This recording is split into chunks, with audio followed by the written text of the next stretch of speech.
அன்பானவர்களே,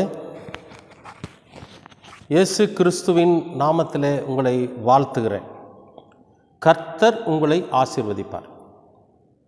இன்றைய நாளுக்காக கர்த்தர் கொடுக்கிற வார்த்தை ரோமர் 12ஆம் அதிகாரம் 19வது வசனம்.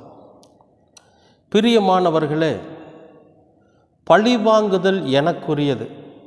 கர்த்தர் சொல்கிறார், பழிவாங்குதல் கர்த்தருக்குரியது. நானே பதில் செய்வேன். என்ன பதில் செய்யணுமோ அதை நான் செய்வேங்கிறார் என்று கர்த்தர் சொல்லுகிறார். என்று எழுதியிருக்கிறபடி நீங்கள் பழிவாங்காமல் கோபாக்கினைக்கு இடம் கொடுங்கள் அப்படிங்கிறார். அன்பானவர்களே, நமக்கு விரோதமாக நிறையா விஷயங்களை நாம் பார்க்குறோம். நமக்கு துரோகம் பண்ணுறவனையும் நமக்கு விரோதமாக பேசுகிறவனையும் நமக்கு நேருக்கு நேர் முன்னால் பேசிட்டாங்கன்னு வைங்களேன், அவங்கக்கிட்ட நம்ம எப்படி எதிர்கொள்ளுவது என்பது நமக்கு தெரியும். நமக்கு நேராக அவங்க ஒருத்தர் பேசுகிறாங்கன்னு வைங்க, அவங்கக்கிட்ட நாம் என்ன பண்ணலாம்? சண்டை பண்ணலாம், பிரச்சனை பண்ணலாம்.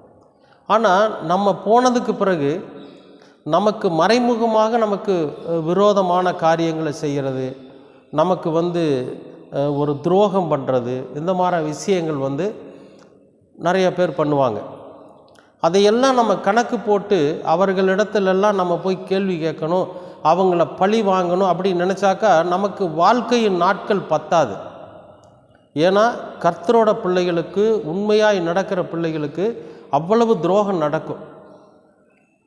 ஆனால் இங்கே ஆண்டவர் என்ன சொல்கிறாருன்னு கேட்டிங்கன்னா, நீங்கள் அதை பற்றி கவலைப்படாதீங்க, நான் என்ன பண்ணுறேன், அவர்களை பார்த்துக்கிறேன் அப்படிங்கிறார். பிரியமானவர்கள், நாம் நம்முடைய வேலையை மட்டும் பார்ப்போம். கர்த்தர் நமக்கு என்ன கொடுத்துருக்கிறாரோ அந்த பலனோடு கூட, அந்த கிருபையோடு கூட நம்முடைய வேலையை நாம் பார்ப்போம். ஏன்னா இந்த உலகத்தில் வாழ்கிறதுனால நமக்கு நிறைய தேவைகள் இருக்குது, நிறையா நம்ம சம்பாதிக்க வேண்டியது இருக்குது, நிறையா காரியங்களை நிறைவேற்ற வேண்டியது இருக்குது, கடமைகள் இருக்குது. இந்த கடமைகளை நாம் ரொம்ப கண்ணியமாக கடவுள் காட்டின வழியில் போய் நம்ம செய்கிறப்போ நிச்சயமாகவே அதை நன்மையான வழியில் நம்ம செஞ்சு முடிக்க முடியும். இதற்கிடையில் பல துரோகங்கள், பல கேவலமான பேச்சு, பல ஏளனங்கள், பல கெடுதல்கள் நமக்கு இருக்கும். அதையெல்லாம் நம்ம பொருட்படுத்திகிட்டு இருந்தால் நம்ம வாழ்க்கையில் முன்னேறவே முடியாது. சில நேரங்களில் நம்ம ஊழியக்காரர்களை கூட மற்றவர்கள் என்ன பண்ணுவாங்கன்னா, ரொம்ப அசிங்கமாக பேசுவாங்க, அவமானப்படுத்துவாங்க, அவங்கள எப்படியாவது அந்த ஊழியத்திலேருந்து விரட்டிடணுன்றதுக்காக முயற்சி எடுப்பாங்க. இதெல்லாம் நடக்கும். ஆனால் கொஞ்ச நாள் அப்படியே விட்டுறணும். நம்ம அவங்களுக்கு எதிர் பேசுகிறதோ அவர்களுக்கு பதில் பேசுகிறதோ இல்லாமல் கர்த்தரோட சமூகத்தில் நம்ம என்ன பண்ணணும், அவருக்கு போய் கடவுள் இடத்துல சொல்லிடணும், இந்த சகோதரன் எனக்கு துரோகம் பண்ணுறான், இந்த சகோதரன் எனக்கு விரோதமாக பண்ணிகிட்ருக்கிறான் அப்படின்னு சொல்லி அவருடைய கோபாக்கணிக்கு நம்ம இடம் கொடுத்துட்டு வந்துடணும். கர்த்தர் அதை பார்த்துக்குவார். இன்றைக்கி அப்படி பண்ணினவங்க, ஊழியக்காரரை ஏளனம் பேசினவங்க, வேலைக்கு போகிறவங்கள ஏளனம் பேசினவங்களாம் இன்றைக்கி இல்லை. அவங்கெல்லாம் மறைஞ்சு போயிட்டாங்க. கொஞ்ச நாள் அப்படியே ரொம்ப பிரபல்யமாக வருவாங்க, அப்புறம் பார்த்திங்கனாக்கா கொஞ்ச நாள் ஆக ஆக அவங்க அப்படி மறைஞ்சு போயிடுவாங்க. ஆனால் ஊழியம் நிலை நிற்கும். கடவுளுடைய வழியில் நடக்கிறவர்கள் நிலைத்து நிற்பார்கள். ஏன்னா கடவுள் அந்த மனிதர்கள் மீது, அந்த துரோகிகள் மீது கோபாக்கினியை வெளிப்படுத்துவார். இன்னொன்று சொல்கிறார் பாருங்க, ஒருவேளை அவங்க உங்கள்கிட்ட ஏதாவது நன்மைக்காக தேடி வந்தால் நீங்கள் என்ன பண்ணுங்க, நீங்கள் நன்மை செய்யுங்கிறார். அடுத்த வார்த்தை சொல்கிறார் பாருங்க, அன்றியும் உன் சத்துரு பசியாக இருந்தால் அவனுக்கு போஜனம் கொடு.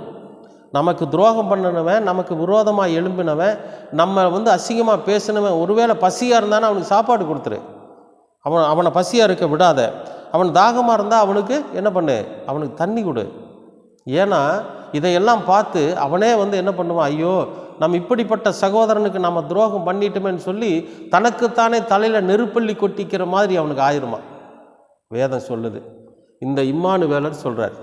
அன்பானவர்களே, நம்முடைய வேலையை பார்ப்போம். நமக்கு இந்த உலகத்தில் கர்த்தர் கொடுத்துருக்கிற ஒரு உன்னதமான பணி இருக்குது, நம்ம உன்னதமான கடமைகள் இருக்குது, குடும்பம் இருக்குது. அதை நாம் கடவுள் காட்டின வழியில் சரியானபடி நடத்தினோம்னாவே நமக்கு போதும்.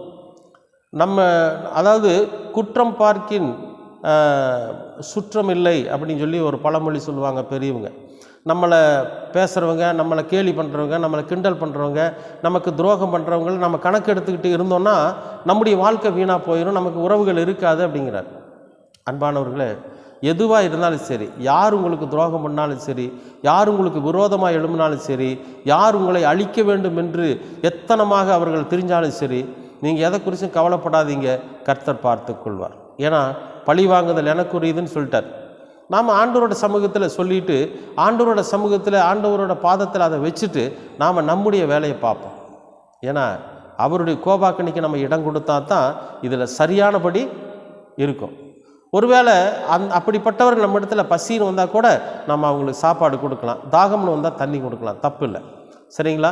ஆண்டவர் அதுதான் சொல்கிறாரு, நம்மளால் முடிஞ்ச வரைக்கும் அந்த கர்த்தருடைய கோபாக்கணிக்கு அவர்களுக்கு இடம் கொடுக்கும்படியாக நாம் பழிக்கு பழி வாங்காமல், பழி வாங்குதல் கர்த்தருக்குரியதுங்கிற அந்த ஒரு நல்ல எண்ணத்தோடு நம்ம இருக்கிறப்போ நிச்சயமாகவே நம்முடைய வாழ்க்கை நல்லாயிருக்கும். நாம் இந்த உலகத்தில் நமக்கு நியமிக்கப்பட்டிருக்கிற வாழ்க்கையை நம்ம நல்ல விதமாக வாழ்வோம். கர்த்தர் உங்களை ஆசீர்வதிப்பார். அன்பின் பரலோக பிதாவே, அருமையான நல்ல இந்த அனுதின உணவிற்காக நன்றி. இந்த நாளை ஆசீர்வதித்து கொடுத்திருக்கிறீர், அதற்காகவும் நன்றி. உம்முடைய கிருபையினாலும் உம்முடைய மகத்துவத்தினாலும் உம்முடைய மாட்சிமையினாலும் அன்பினாலும் நீர் வழி நடத்துகிறீர். பழி வாங்குதல் உமக்குரியது. என் ஆண்டவரே, நீர் எல்லாவற்றையும் பார்த்து கொள்ளும். எங்களுக்கு விரோதமாக எழும்புகிறவர்களையும் எங்களை கெடுக்க வேண்டும் என்று நினைக்கிறவர்களையும் உம்முடைய பாதத்தில் வைத்திருக்கிறோம், நீர் பொறுப்படுத்திக் கொள்ளும். நாங்கள் எங்களுடைய வாழ்க்கையை சிறப்பாக வாழ நீர் எங்களை வழி நடத்தும். இயேசு கிறிஸ்துவின் வழியாய் கேட்கிறோம் நல்ல பிதாவே. ஆமேன், ஆமேன்,